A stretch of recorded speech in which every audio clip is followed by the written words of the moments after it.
오늘 하나님께서 우리에게 주시는 말씀은 창세기 44장 32절에서 34절의 말씀입니다. 자리에서 일어나셔서 한 목소리로 합독하도록 하겠습니다. 한 목소리로 합독하도록 하겠습니다. 시작. 주의 종이 내 아버지에게 아이를 담보하기를 내가 이를 아버지께로 데리고 돌아오지 아니하면 영영이 아버지께 죄짐을 지리이다 하였사오니 이제 주의 종으로 그 아이를 대신하여 머물러 있어 내 주의 종이 되게 하시고 그 아이는 그의 형제들과 함께 올려 보내소서. 그 아이가 나와 함께 가지 아니하면 내가 어찌 내 아버지에게로 올라갈 수 있으리이까. 두렵건대 제 해가 내 아버지에게 미침을 보리이다. 이는 살아계신 하나님의 말씀입니다. 아멘. 지난주부터 이번 주 수요일까지 지금 FBI 성경 읽기가 쭉 다루고 있는 내용은 요셉의 이야기입니다. 그래서 오늘은 요셉에 관한 말씀을 같이 나누려고 합니다. 그리고 요셉의 이야기와 함께 꼭 함께 다루어야 하는 유다, 넷째 형 유다의 이야기도 같이 다루겠습니다. 이게 이 요셉의 이야기가 창세기에 무려 4분의 1을 차지합니다. 37장에서 50장까지 굉장히 많은 분량을 할애를 하고 있고요. 그것이 또 창세기의 가장 마지막 부분, 그만큼 중요한 메시지, 그리고 창세기의 결론이라고도 할 수 있어요. 창세기는 제목 자체는 세상을 창조하는 이야기인데 세상의 창조에 관해서는 단 한 장을 쓰고 있고요. 나머지 49장은 인간관계에 대한 이야기를 채워냅니다. 그리고 그 이야기의 결론이 요셉의 이야기라고 할 수 있겠다. 자, 야곱이 편애한 아들 요셉, 너무 잘 아시죠? 이 기울어진 사랑, 이 미숙한 사랑이 야기한 형제들 간의 불화의 이야기입니다.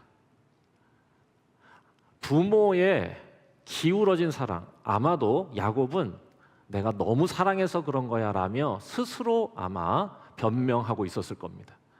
내 라헬이, 내가 사랑하는 라헬이 낳은 첫 아들이야, 늦둥이야, 너무 예뻐. 그러니까 내가 예뻐하는 거 뭐라고 그러지 마. 문제는 요셉에게만 좋은 옷을 입힌 것부터 시작됐습니다.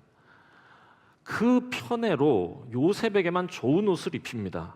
특별히 사줬어요. 형들은 도대체 몇 년 된 옷인지도 모르는 옷을 물려받고 살았는데 요셉에게는 새 옷을 사준 겁니다. 기원전 1800년 전 채색 옷. 제가 놀라워서 인터넷에 쳐봤어요. 기원전 1800년경 채색 옷은 가능한가? 청동기 시대 간신히 지을 수 있는 매우 고가의 제품이었을 가능성. 그러니까 어마어마한 옷을 너무 이쁜 요셉에게만 준 게 그 아빠의 미숙한 사랑이 다른 형제들의 가슴을 찌른 거죠. 그런데 정말로 형들의 심기를 뒤집어 놓은 건 그 편애를 받아 미처 자라지 못한 요셉의 미숙한 인격이 자기가 꾼 꿈을 형들에게 어리석게 말하는 것에서 촉발된 겁니다. 꿈을 꿨는데 들에서 곡식단이 다 묶여서 있는데 내 단은 딱 일어서고 형들 단은 나한테 다 절을 하더라. 하나님의 위대한 계시예요, 이거는. 그런데 이걸 너무 가볍게 다루고 전달한 이 요셉의 미숙함이 참으로 안타깝습니다. 이 요셉의 미숙함이 가시가 돼서 그러지 않아도 좋은 옷 입고 있는 요셉이 영 불편했던 형들의 가슴을 찌른 거지. 그 자리에서 얻어 터지지 않은 게 다행입니다. 그리고 놀랍게도요, 이때의 요셉의 나이가 몇 살이냐? 17살. 사춘기를 지나서 정신 차려도 될 나이, 성숙해야 할 나이인데도 불구하고 마음이 자라지 못한 것, 안타깝다. 형들이 요셉의 가시에 찔리기만 했느냐? 아니에요. 형들도 가시로 요셉을 찌릅니다. 며칠 뒤 그 꿈 얘기로 화가 잔뜩 난 이 형들이 땡볕에 들에서 양을 치고 있을 때 이 요셉이 하필 그 옷을 입고 아빠의 심부름으로 그 들판에 나옵니다. 이미 멀리서 동생을 발견한 형들은 동생이 오기 전에 죽이기로 모의합니다. 첫째 루벤은 아유 얘들아 죽이는 것까지는 아니지 않니? 라고 중재하고 나섰고요. 잠깐 루벤이 화장실 간 사이 여기서 넷째 형 유다가 나섭니다. 뭐라고 하냐? 죽이지는 말자. 그런데 일단 나 다시는 저는 보고 싶지 않으니까 팔아넘기자. 그리고 팔아넘겨요. 그리고는 이게 마치 들짐승에 의해서 살해된 것처럼 꾸미기로 설계합니다. 염소를 잡아서 그 피를 그 채색 옷에 묻혔고요. 그 옷을 들고 아버지에게 가서 아버지를 속입니다. 완전 범죄. 동생을 깊이 찌른 거죠. 야, 피 묻은 요셉의 그 옷을 들고 있던 야곱은 자신의 옷을 찢으면서 큰 소리로 울면서 나도 아들에게 가겠다고 아주 슬퍼했고, 아마도 그 모습을 보는 그 형들의 마음도 편치는 않았을 겁니다. 자, 이렇게 가정은 깨졌다. 이게 이 모든 이야기의 시작입니다. 여러분, 누가 더 잘못한 걸까요? 요셉의 무개념, 아니면 유다와 형들의 몰인격? 자, 둘 중에 누가 더 잘못입니까? 원인을 제공한 요셉이 문제다. 동생을 버린 유다, 속이는 그 거짓말쟁이가 더 문제다. 누가 더 잘못했다고 말하기 쉽지 않죠. 둘 다 잘못했죠. 둘 중에 하나라도 성숙했다면 이런 파국으로 치닫지는 않았을 거예요. 이 이야기는 뭐냐? 요셉의 미성숙과 유다의 미성숙이 서로를 아프게 한 것. 미성숙하면 모가 나고 가시가 돋치거든요. 그 요셉의 가시와 유다의 가시가 서로를 찌른 이야기죠. 여러분, 우리는 서로 사랑하는 관계여도 미숙해서 누군가를 아프게 할 때가 많은 것 같아요. 자신도 내가 뭐가 나고 가시가 돋쳤다는 걸 모를 만큼 미숙해서.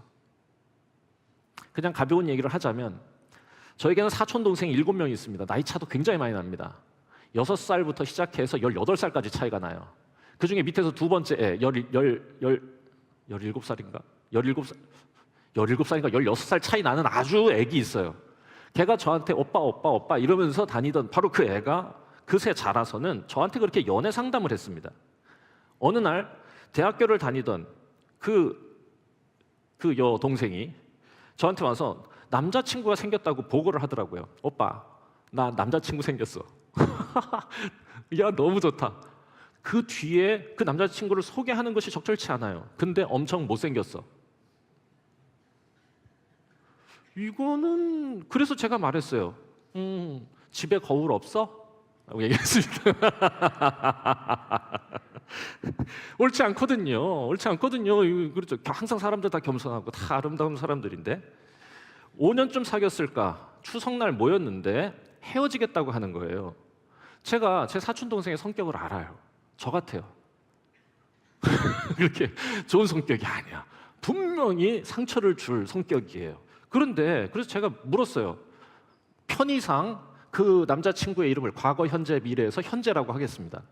그래서 현재가 헤어지재? 그래서 아니, 그럼 왜?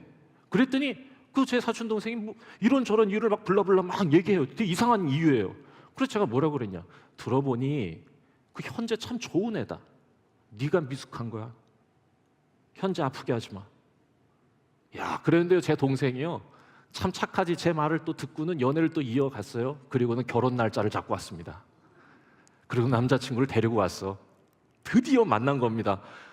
진짜 못생겼다고 소개했던 그 남자친구, 현재 만났거든요. 아니에요. 너무 근사해요. 그래서 제가 그 친구의 손을 탁 잡으면서 이렇게 제가 얘기했죠. 7년 동안 사귀느라 고생 많았다. 오래 사귀려면 그만큼 성숙해야 가능한 것 같더라. 가만 보면 둘 중 한 사람만 미숙해도 서로 상처 주고 헤어지는 게 잦아. 너네 둘 서로 7년만큼의 성숙을 만드느라 참 고생 많았고 현재 네가 참 고생 많았다. 이렇게 얘기하고 제가 손을 막 이렇게 했더니요, 그 현재 눈에 눈물이 막 고이는 것 같았습니다. 고생을 알아줬다는 거지. 그리고는 제 완전한 팬이 됐어요. 정말 지금은 아주 똑똑한 아들을 낳아서 잘 살고 있습니다. 하마터면 제 동생의 미숙함 때문에 그 좋은 현재의 가슴에 가시를 찌를 뻔했던 사건. 또 돌아보면 우리는 누구나 미숙하니까, 성숙한 채로 태어난 사람 아무도 없으니, 그래서 한 번쯤은 혹은 종종 다른 사람을 아프게 하면서 자라나는 것 같아요. 저도 그랬어요. 부목사 시절, 지금 생각하면 참 미숙했던 시절입니다. 35살 부목사로 처음 사역을 시작했을 때 아무것도 솔직히 저 할 줄 몰랐는데 하나님께서 참 좋은 시기에 저에게 청년부 사역을 맡겨주셔서 맡고 있던 청년부가 크게 성장했어요. 그리고 사람들이 막 주목하니까 제가 미숙하다는 것도 몰랐습니다. 나름 저는 착한 마음을 갖고 저와 함께 사역하는 제 후배들을 가르칠 수 있다고, 가르쳐야 한다고 생각했어요. 그래서 제가 주제를 모르고 잔소리를 엄청 했습니다. 그때 그 잔소리를 들었던 수많은 사람 중에 한 분이 여기 계세요. 그때 상처받은 모든 분들께 깊이 사죄합니다. 마치 채색 옷을 입고 꿈 얘기하던 요셉 같았던 시절이다, 이렇게 생각합니다. 여러분, 저만 그렇습니까? 우리 다 그렇죠. 다 미숙했던 시절에 누군가를 아프게 했던 경험들이 다 있어요. 그래서 가만히 자리에 누워서 자려고 할 때 그게 생각나면 이불킥하게 되는 순간들이 있을 겁니다. 그리고 성숙하지 못하면 다른 사람만 아프게 하는 게 아니야. 그게요, 나를 아프게 합니다. 반드시. 가만히 보면 우리가 겪는 고난 중에는 내 미숙함 때문에 겪는 고난들도 많이 있는 것 같아요. 처음에 고난이 오면 남 탓하기 다 바쁜데 이것 때문에 그래, 저것 때문에 그래, 저 사람 때문에 내가 힘든 거야, 이렇게 얘기하지만 나이 들어서 이렇게 돌아보면 아, 내가 그때 성숙하지 못했구나 깨닫게 되지 않습니까? 요셉도 유다도 마찬가지요. 두 사람 다 서로의 가시로 서로를 찔러서 서로를 아프게 했어. 그런데 동시에 그 미숙함 때문에 자신도 고난을 겪게 되는 이야기가 하나님이 우리에게 이 요셉의 이야기를 통해서 들려주시려는 거야. 그래서 요셉의 이야기의 진짜 핵심 메시지는 뭐냐? 하나님은 우리의 미숙함을 절대로 방치하지, 내버려두지 않으신다는 겁니다. 하나님은 우리 미숙함을 보고 에휴, 그럴 수 있어, 괜찮아라고 위로만 하시는 분이 아니라는 거예요. 반드시 우리를 성숙으로 인도하시는 분이라는 거. 이게 요셉 이야기에 관통하는 주제입니다. 요셉 이야기를 잘못 읽는 가장 대표적인 케이스는 뭐냐? 요셉의 성공에만 집중하는 겁니다. 형들은 요셉을 버렸지만 하나님은 요셉에게 함께 복을 주셔서 그가 꿈꾼 대로 애굽의 총리가 되게 하셨다. 그러니 여러분들, 보이스 비 앰비셔스, 꿈을 가져라, 꿈은 이루어진다 라고 설교하는 것입니다. 안 됩니다. 여러분, 그 꿈은 하나님이 보여주신 계시이지 요셉이 가진 꿈이 아니에요. 그렇게 설교하면 안 돼요. 이 이야기는요, 하나님은 우리의 미숙한 인격을 절대로 눈 감고 묵혀두시는 분이 아니라는 거. 형들의 마음을 아프게 하고 헤아리지도 못했던 그 가시돋친 요셉의 무개념을 괜찮다고 하시는 분이 아니고 오히려 그걸 고쳐주시는 분이라는 이야기를 이 이야기 속에서 하는 겁니다.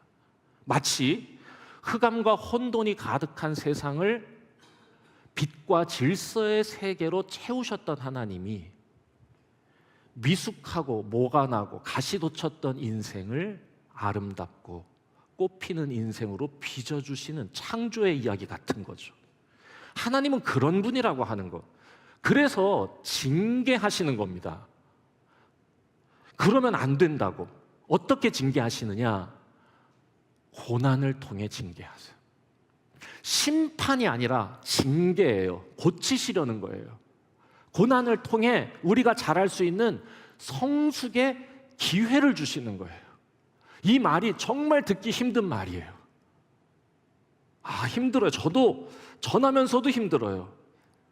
그런데 성경을 보니까 하나님은 정말로 이 요셉을요, 징계하셔서 고난을 통해 성숙의 길로 인도하시는 이야기가 그 뒤에 이어져요. 버림받은 이후에 이 요셉 어떻게 살았는지 아세요? 떠받들어서 살던 인생이요, 바닥에 엎자 엎드려서 정화조 청소하고 다른 사람 떠받드는 인생으로 고난당합니다. 자신의 미숙함이 자신을 찌르는 것 같은 거야.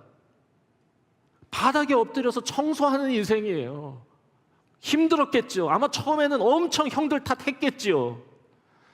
그런데 성경은 이 노예로 살아가던 요셉의 삶을 한마디로 이렇게 표현합니다. 창세기 39장 2절.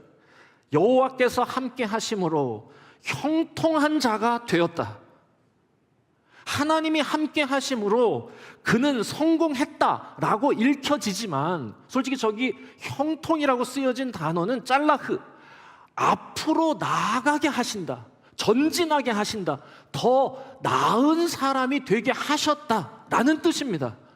하나님은 이 요셉의 고난 중에도 함께 하셨고, 이 요셉이 이 고난을 하나님과 함께 성숙의 기회로 삼았다는 뜻이기도 하다.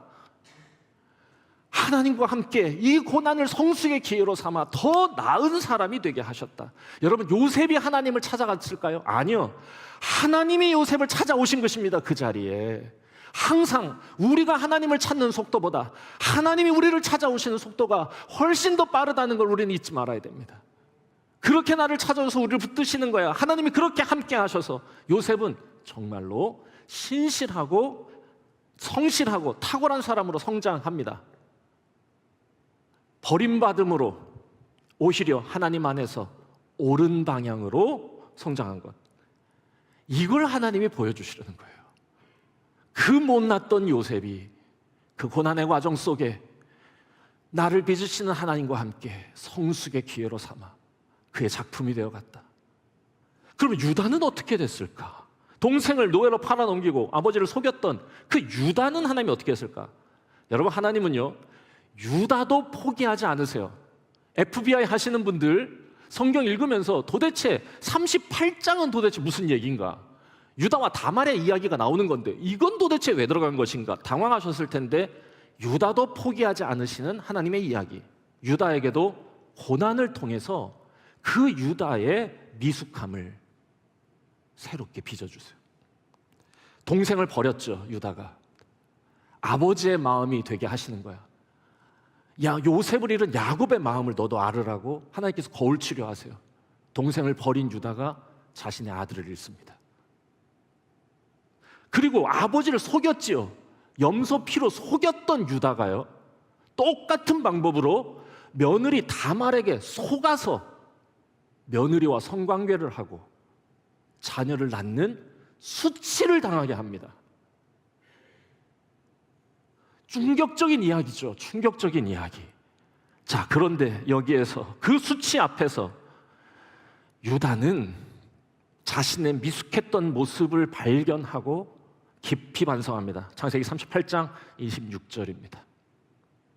유다가 그것을 알아보고 비로소 이 모든 것을 깨닫고 그가 누구냐? 며느리 다말이에요. 자신을 속인 다말이 나보다 옳도다. 저 옳도다라는 단어가요, 하나님의 공의, 정의 할 때 째다카라는 단어입니다. 나보다 더 나은 사람이다. 나는 누구도 비난할 자격이 없다. 내가 틀렸다. 내가 어리석었다라고 비로소 인정하는 거죠.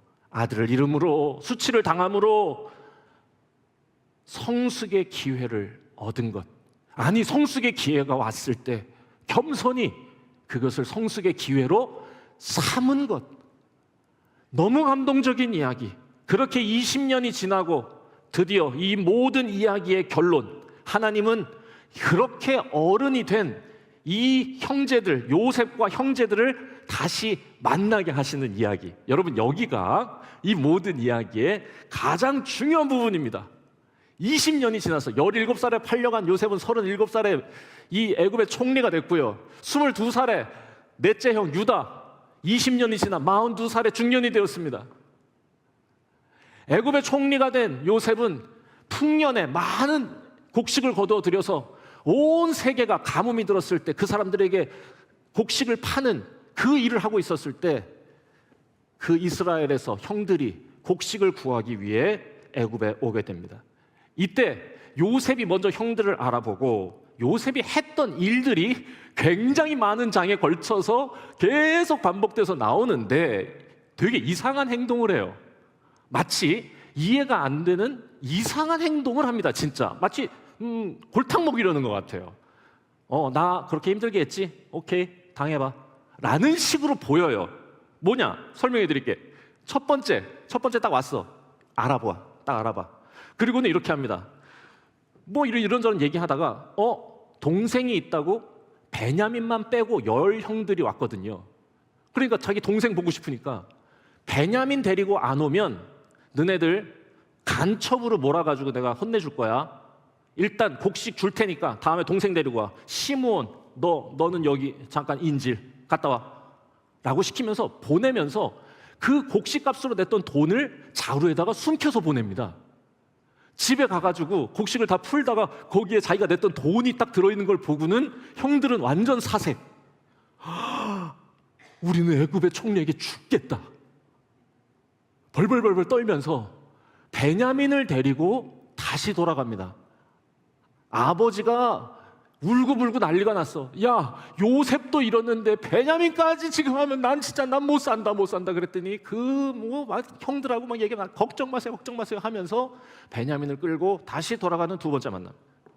두 번째 가서 다시 동생들을 데리고 형들을 다시 이렇게 맞아가지고 막 밥도 막 맛있는 거 주고 막 베냐민한테는 막 엄청 더 먹어 그래가지고 엄청 줘. 막 5인분 주고 막 형들한테는 1인분 주고 막 이런 얘기가 나와.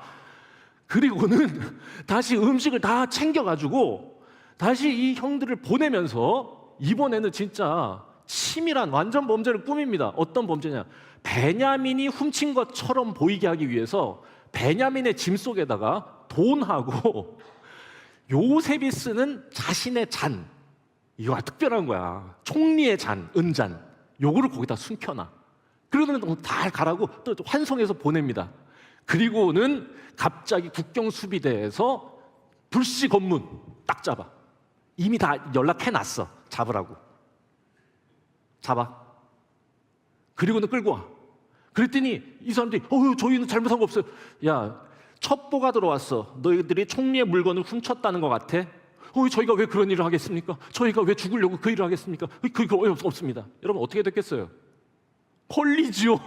넣어놨는데 당연히 걸리죠. 누구한테서 나오느냐? 하필 베냐민. 베냐민에게서 나올 걸 알고 요셉이 전체를 꾸민 설계예요. 그리고 그것을 꺼내기 전에 이미 형들에게 다 얘기합니다. 딴 사람은 모르겠고 짐에서 은잔 나오는 놈만 죽일 거야. 베냐민이 잡혔어.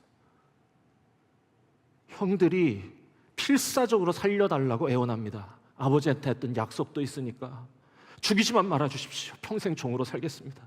됐어. 다 필요 없고 자, 베냐민만 놓고 너네는 가둬줘와. 여러분 이게 뭘까요? 자, 지금 이 상황에서 형들은요 베냐민을 놓고 살 수 있는 상황, 베냐민만 버리면 다 살 수 있는 상황. 과거 요셉을 버리던 그날의 상황의 재현이죠. 그때 과거 동생을 버리고 아버지를 속였던 유다가 다시 나섭니다. 여기가 감동.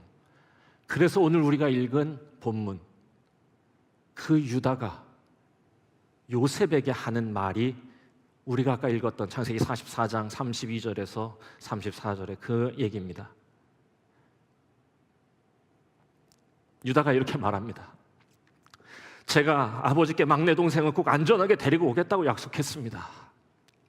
아버지께서 막내를 너무 사랑하셔서 만약 제가 데리고 가지 못하면 저희 아버지 죽으실지도 모릅니다. 그러니 제발 저를 노예로 삼아주시고 저 아이는 돌려보내 주십시오. 이야, 이게 뭔가 엄청 짠한 상황. 자신의 어리석음 때문에 동생을 잃고 아버지의 마음을 찢어놨던 그 유다가 이제는 20년이 지나 성숙한 어른이 되어서 동생을 지키는 사람이 된 거죠. 이 이야기를 듣고 있던 요셉이 드디어 그동안 오랫동안 참아왔던, 이미 처음부터 알았어, 형들이라는 걸. 이 요셉이 철없던 자신의 어제의 모습을 보고 큰 소리로 울면서 베냐민을 막 부둥켜 안고 엄청 웁니다. 막. 그리고는 형들에게 자신의 정체를 밝히면서 이렇게 말합니다. 45장 4절에서 5절입니다. 형, 저 요셉입니다. 걱정하지 마세요. 자책하지 마세요. 형들이 저를 팔아 애굽에 오게 했지만 그거 하나님이 우리 앞에서 저를 먼저 여기 보내셔서 우리 모두의 생명을 지켜주시기로 하신 거예요. 그러니까 걱정 마세요. 이러면서 막 우는 이야기. 요셉도 어제의 요셉이 아닌 거야. 하나님이 빚어주신 어른이 된 거죠. 여러분, 요셉이 형들이 미워가지고 여전히 20년이 지나도 여전히 복수의 마음을 품고 그 모난 마음으로 형들을 괴롭히려고 했던 게 아니었어요. 그저 형들을 다시 믿고 싶었던 거고 그 마음을 확인하고 싶었던 것뿐이에요. 그리고 지난 시간 20년 동안 하나님이 나를 빚으신 것처럼 우리 형들도 빚어주셨다는 걸 확인하는 순간 똑같은 상황에서 나를 버렸던 형이 이제는 베냐민을 지키려고 하는 모습을 보고 가슴이 울컥하여 엉엉 울면서 형들을 끌어안고 동생 끌어안고 괜찮다고 걱정하지 말라고 자기를 보여주는, 비로소 다시 그렇게 하나가 된 가족의 이야기. 여러분, 이게 요셉의 이야기의 핵심입니다. 미숙했던 어리석음이 서로를 찔러 가정을 망가뜨렸는데 한 사람의 미성숙도 포기하지 않으시는 하나님의 사랑이 그들을 찾아오셔서 그들에게 성숙의 기회를 통해 인격을 빚어주시고 인격의 도야를 이루어주셨다. 그리고 성숙과 성숙이 만나 비로소 그 깨졌던 가정은 다시 하나가 되었다. 이 이야기를 해주고 싶으신 겁니다, 우리 하나님. 이게 결론이에요. 이게 결론이에요. 성숙하지 못해서 서로에게 실수했고 아프게 했고 깨졌던 관계, 성숙을 통해 가족이 되는 것. 어리석었던 요셉을, 자기만 알던 유다를 고난을 통해 어른으로 성장시켜 주시고 빚어주시는 하나님의 은혜에 관한 이야기. 그리고 창세기는 이렇게 따뜻하게 마무리가 됩니다. 요셉이 그렇게 울고 나서 형들에게 얘기해요. 아버지 살아계십니까? 살아계시다. 그러면 아버지 모시고 같이 여기서 살아요. 그래서 야곱이 이 땅에 와서 세겜에 머물고 거기에서 다 함께 모여 살게 됐다. 야곱은 늙어 죽게 됐고 야곱이 죽으니까 아직까지도 형들은 무서워, 요셉이. 그래서 막 벌벌 떨고 있었어. 야곱 죽으면은 요셉이 나 죽일지도 모르겠다, 이렇게 벌벌 떨고 있다는 얘기를 들은 요셉이 형들에게 위로의 말을 전하는 것이 창세기의 끝입니다. 50장 19절에서 21절.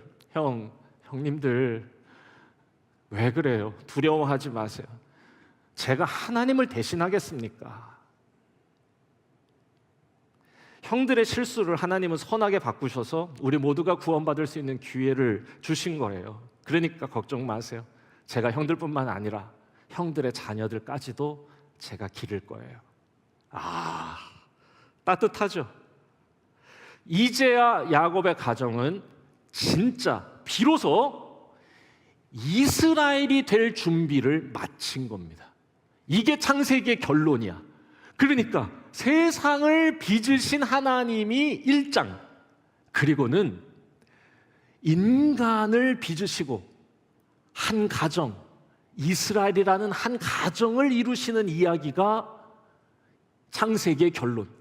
비로소 이제 하나님은 이들을 통해 더 큰 이야기를 시작하실 준비가 되었다고 마무리하신 것 같아. 그리고는요, 출애굽기.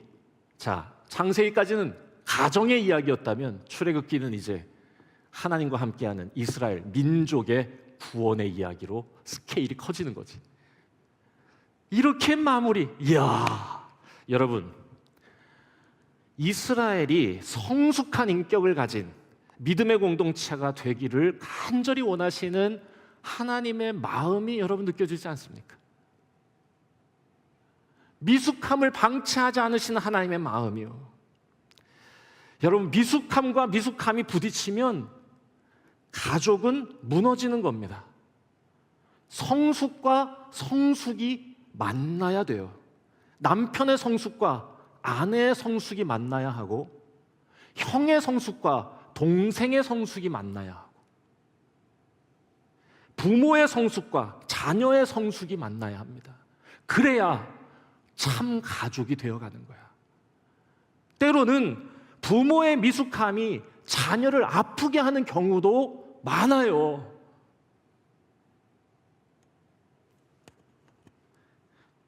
오은영 선생님이 이렇게 이거 뭐 상담하실 때 보면 내 보니까 거의 90%는 애를 교육하지 않고요, 부모 교육합니다. 부모의 미숙함이 아이를 아프게 할 수 있다고. 맞아요. 한 사람이라도 미숙함에 머물러 있으면 가족이라고 하는 그 아름다운 이름은 더 이상 빛나지 않을지도 몰라요. 그러니까 가족은요, 한 사람의 미숙함도 포기하지 않는 사람들이 돼야 돼, 서로. 그런데 이 얘기를 했다고 딱 보니까 우리 집은 하여간 막내가 문제야. 저놈만 성숙하면 우리 집은 화목해 라고 얘기한다면 당신이 문제입니다. 이게 너무 미숙하니까 이거 하는 거야. 성숙한 부모, 미숙함을 방치하지 않는 사랑의 마음은요, 오히려 연약한 자를 더 귀히 여기고 그를 품어 우리를 찾아오시는 하나님의 사랑을 소개하고 하나님이 빚어주셔서 성숙의 은혜를 누리게 하기를 도와주는 것, 이게 가족입니다. 교회는 그리스도의 몸이고 그리스도의 은혜 안에서 한 가족된 사람들, 그래서 성숙과 성숙이 만나 아름다운 하나님의 가정을 이루어가는 것. 그래서 똑같이 누구의 미숙함도 우리는 포기하지 않습니다. 하나님이 우리보다 먼저 그를 찾아가실 것을 믿고 그를 사랑으로 품어 오히려 더욱 귀히 여기며 그가 그 자신의 삶 속에서 성숙의 기회를 누릴 수 있도록, 성숙해 하시는 하나님의 은혜와 사랑을 경험할 수 있도록 소개하고 도와주는 것. 하나님은 그렇게 세상만이 아니라 우리의 사람됨을 빚으시는 분이라는 것. 여러분, 이것이 창세기의 주제겠지요. 여러분, 우리 하나님의 이 마음을 알아서 우리 자신을 늘 하나님의 말씀 앞에 비추어 겸손히, 하나님, 저의 미숙함을 포기하지 마시고 저를 붙들어 주시고 아름답고 빛나는 그리스도의 장성한 분량에 이르는 영광스러운 인격의 도야가 저의 삶에 나타나게 하여 주십시오. 이렇게 기도하는 것. 우리 가정이 그렇게 성숙한 하나님의 사람들이 함께 모여 이루어가는 아름다운 가족, 이 시대의 이스라엘이 되게 해주십시오. 제가 섬기는 교회가 이렇게 아름다운 가족이 꼭 되어갈 수 있도록 하나님 저를 붙들어 주시고 우리 모두를 인도하여 주옵소서. 하나님은 절대로 포기하지 않으세요. 그래서 종종 고난을 겪게 하시기도 하세요. 모든 고난이 우리의 미숙함 때문에 겪게 되는 건 아니지만 어떤 고난도 우리 하나님은 허투루 보내지 않으시고 성숙의 기회로 삼으시는 분이란 건 분명해요. 그러니까 고난 앞에서 불평하지 마세요. 오히려 나를 포기하지 않으시고 나를 찾아오셔서 나를 길러주시는 하나님의 성숙의 기회로 겸손히 감사하고 기도하고 하나님을 생각하세요. 그러니 그저 우리가 할 일, 어떤 상황 중에도 그 하나님의 사랑을 믿고 하나님 안에서 옳은 일에 힘쓰며 살아가는 것입니다. 그렇게 살아가는 우리 모두가 될 때 하나님은 우리 중앙교회 그렇게 하나님께서 원하시는 아름다운 가정이 되게 하실 것이고, 여러분이 속해 있는 아름다운 가정도 성숙과 성숙이 만나 아름다운 믿음의 꽃을 피우는 거룩한 공간이 되게 하실 것이라 믿습니다. 기도하겠습니다.